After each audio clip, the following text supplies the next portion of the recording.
1913 میں سرکاری املاک کو نقصان پہنچانے کے جرم میں 1 لاکھ افراد کو گرفتار کیا گیا۔ ان عوامل نے فوج کو بے حد تک ناکارہ کر دیا تھا۔ فوج مسلسل اندرونی خلفشار کو دبانے کے لیے استعمال کی جا رہی تھی۔ خود نکولس دوم کے دور میں خود آمدنی غیر ذمہ دار اور ناپختہ کار جرنیل کثیر تعداد میں تھے، جبکہ ذہین اور لائق وزراء کی تعداد کم تھی جو آئے روز مزید کم ہوتی چلی جا رہی تھی۔ طبقہ عمرا کو اپنے مفادات عزیز سے، جبکہ زار کو اپنی ذہنی اور عیاشی کی غرض تھی۔ اشیاء خوردنی پر بھاری ٹیکس عائد کیا تھا، جس کے بالواسطہ اثرات سماجی زندگی پر پڑ رہے تھے۔ یہی وہ حالات تھے جو شورشوں کو جنم لے رہے تھے۔ ملک فرقہ وارانہ فسادات کی آماج گاہ بن گیا تھا۔ جنگ کے آغاز پر روس میں پارلیمانی طرز کی بادشاہت قائم تھی۔ زار نکولس بادشاہت پر براجمان تھا۔ حکومتی معاملات میں مشاورت کے لیے ریاستی پارلیمنٹ تشکیل دی گئی تھی۔ ملک کی کل آبادی 175 ملین تھی، جس میں سے 7% آبادی شہروں میں رہائش پذیر تھی۔ ملک کی 80% آبادی کا دار و مدار زراعت پر تھا۔ ملک میں خواندگی کی شرح 30% تھی۔ پڑھے لکھے اور ہنرمند افراد کی شدید قلت تھی۔ لوگوں میں ترقی کا رجحان بھی کم تھا۔ بہت بڑی اکثریت انتہائی قسم پرسی کی حالت میں زندگی بسر کرنے پر مجبور تھی۔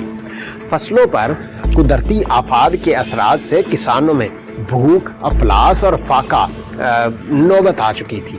پھر کسانوں کی کل آبادی کے 5ویں حصے کو زبردستی فوج میں بھرتی کیا جاتا تھا۔ روس ایک وسیع و عریض رقبے پر پھیلا ہوا تھا۔ اس ملک میں پولینڈ اور فن لینڈ کے بھی شامل تھے، جبکہ دیگر کی چھوٹی چھوٹی ریاستیں صوبوں کی شکل میں تھیں، جہاں کئی اقوام کے باشندے رہتے تھے۔ اس طرح روس میں قومی یکجہتی پر مربوط معاشرتی اقدار کی شدت میں کمی کھلے طور پر ظاہر ہوتی تھی۔ ملکی آبادی کا ایک طبقہ جہاں قدرتی بادشاہی نظام کو شد و مد سے حمایت کرتا تھا، وہیں درمیانے اور نچلے طبقے کے اکثر لوگ نظام اور حکومت دونوں سے شدید نفرت کرتے تھے۔ مجموعی طور پر ملک جنگ کے آغاز پر خانہ جنگی، اندرونی خلفشار، فرقہ واریت اور معاشرتی ناہمواری کے بری طرح شکار تھا۔ ملکی فوج ان شورشوں کو دبانے میں مصروف تھی، اور اس طرح ایک طرف تو جملہ ذرائع قومی آمدنی صنعتی پیداوار پر بہت برا اثر پڑ رہا تھا، جبکہ دوسری طرف فوج کے اندر بزدلی اور بیزاری کی کیفیت سر اٹھا رہی تھی۔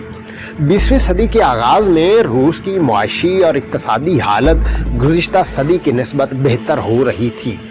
مہیا شدہ اعداد و شمار کے مطابق اس ملک میں صنعتی ترقی اپنے زوروں پر تھی۔ جنگ کے آغاز پر اس کی فولاد کی صنعت سائنس اور آسٹریا ہنگری سے بڑھ چکی تھی۔ سود سازی بھی مذکورہ دونوں ممالک کی نسبت زیادہ ہو رہی تھی، اور اسی دور میں کیمیائی اور برقی صنعت کا بھی اچھا آغاز ہوا تھا۔ امریکہ کے بعد روس دنیا میں سب سے زیادہ تیل کی پیداوار کرنے والا ملک تھا۔ دوسری طرف توانائی کے دوسرے ذرائع یعنی کوئلہ کی پیداوار میں بھی شدت سے اضافہ ہو رہا تھا، اور 1914 میں کوئلہ کی پیداوار 36 ملین ٹن تھی۔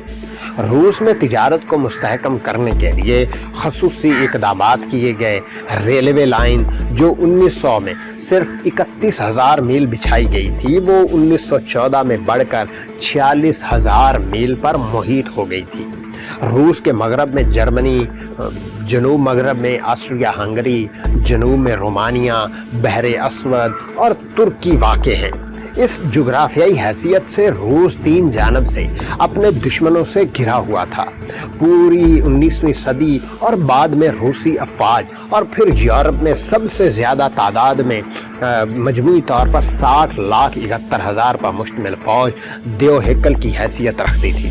تاہم ملک میں مواصلات اور آمد و رفت کا ناقص نظام کسی قسم کی فوری پیش رفت پر یا نقل و حرکت کی اجازت ہرگز نہیں دیتا تھا۔ روسی گھڑ سوار فوج کے 50 ڈویژنز تھے جس کے پاس 10 لاکھ گھوڑے موجود تھے۔ 1914 میں دفاعی ضرورتوں کے لیے کثیر رقم خرچ کی جاتی تھی، تاہم یہ رقم فوجیوں کے کھانے پینے اور گھوڑوں کے چاروں وغیرہ کے لیے استعمال ہوتی تھی۔ زیادہ تر فوج اندرون ملک ہونے والی بیشتر خانہ جنگیوں اور شر انگیزیوں کو دبانے میں مصروف عمل تھی۔ روسی فضائیہ کا قیام 1912 میں عمل میں آیا۔ 1914 سے 375 ملین سے زائد جہاز اور طیارے تھے۔ اس طرح روسی فضائیہ اس وقت کی سب سے بڑی فضائیہ بھی تھی۔ دوستو، ہسٹری آف ورلڈ وار 1 کی کہانی جاری ہے۔ مزید ویڈیوز کے لیے ہمارا چینل لازمی سبسکرائب کر کے بیل آئیکن پر ضرور کلک کریں، اور اگر آپ مزید ویڈیوز حاصل کرنا چاہتے ہیں تو یہاں پہ کلک کریں۔